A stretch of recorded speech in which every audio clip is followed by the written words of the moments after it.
নজর রাখবো পরবর্তী সংবাদে। উত্তর ত্রিপুরা জেলার বাগবাসা বিজেপি মণ্ডলের সাংগঠনিক সভার আয়োজন করা হয়েছে এবং এই সভায় বৈঠকের পর মঙ্গলবার কুর্তি মন্ডলে সাংগঠনিক বৈঠক সারলেন 2 নম্বর পূর্ব ত্রিপুরা আসনের প্রাক্তন সাংসদ রেবতী ত্রিপুরা। এদিন দুপুর 12:30 নাগাদ কদমতলা চন্দ্রকলা টাউন হলে অনুষ্ঠিত হয়েছে সাংগঠনিক বৈঠক। এই বৈঠকে প্রাক্তন সাংসদ ছাড়াও উপস্থিত ছিলেন জেলা সভাপতি কাজল দাস সহ সভাপতি করুণাময় নাথ, কদমতলা কুর্তি মন্ডল সভাপতি বিমল পুরকায়স্থ সহ অন্যান্যরা। অবশ্য এদিকে স্বাগত ভাষণ রাখতে গিয়ে মন্ডল সভাপতি বিমল পুরকায়স্থ তিনি বলেছেন যে ধীরে ধীরে কদমতলা কুর্তি বিধানসভা থেকে বিরোধী মুছে যাচ্ছে।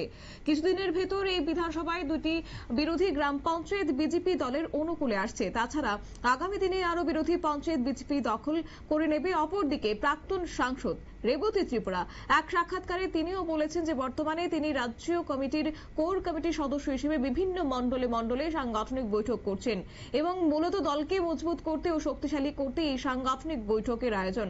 গোটা বিষয়কে কেন্দ্র করে প্রাক্তন সাংসদ রেবতী ত্রিপুরা কি বক্তব্য রাখলেন শুনুন। যেহেতু আমি সংগঠনের সাথে তার জন্য 2 দিন ব্যাপী আজকে গতকাল এবং আজকে আমি সংগঠনের কাজ করছি। এখানে আজকে কদমতলা কুর্তিতে রাখা হয়েছে বৈঠক, গতকাল আরেকটা ভাগ হয়েছে।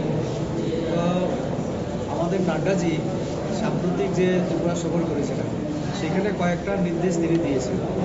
তার মধ্যে একটা হচ্ছে আমাদের পার্টিকে শক্তিশালী করার জন্য কিছু দিক তিনি নির্দেশ করেছেন। তারই অঙ্গ হিসাবে যেহেতু পার্টির একজন কর্মী আমি কার্যকর্তা, তার জন্য আজকে উত্তর ত্রিপুরা জেলার আমার 2 দিন ব্যাপী আমার সফর। আজকে এখানে একটু আগে আমার মণ্ডল সভাপতি আমাদের এই কেন্দ্রে আপনারা শুনেছেন, উনি 2টা বার্তা দেওয়ার চেষ্টা করছেন। একটা হচ্ছে এই মণ্ডলকে শক্তিশালী করতে গেলে আমার পার্টি এবং যারা জনপ্রতিনিধি সরকারের কাজে যারা যুক্ত তার সমন্বয় সাধন করতে হবে। সমন্বয় বৈঠক করবেন উনি। এইটা খুব অত্যন্ত ভালো উদ্যোগ যে এটা যদি করতে পারি আমরা পার্টিকেও শক্তিশালী করতে পারবো। কেননা দেখুন, সংগঠন যখন আমরা করি তখন মানুষের সেবা করার প্রতিশ্রুতি দিয়ে আমরা সংগঠন, বিজেপিতে সেবাহী সংগঠন আমরা।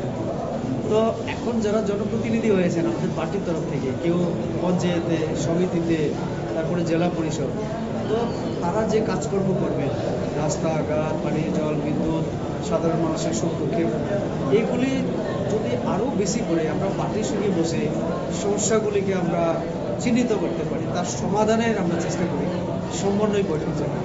তো আগামী দিনে পার্টিকে আরও শক্তিশালী করবে, মানুষ আমাদের সঙ্গে নরেন্দ্র।